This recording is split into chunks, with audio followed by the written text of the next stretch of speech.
ধানের রাজধানী নওগাঁকে বলা হয়। এই নওগাঁয় মাঠে ঘাটে এখন শুধু ধান আর ধান। কৃষকের ধান সোনালী রং ধারণ করেছে। এখন এই ধান শুধু কৃষকের তোলা সময়ের ব্যাপার। পথে প্রান্তরে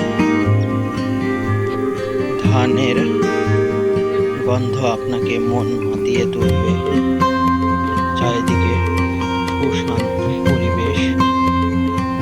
এখন কিছুটা সময় ঢিলে ঢালা কাটলেও কিছুদিনের মধ্যে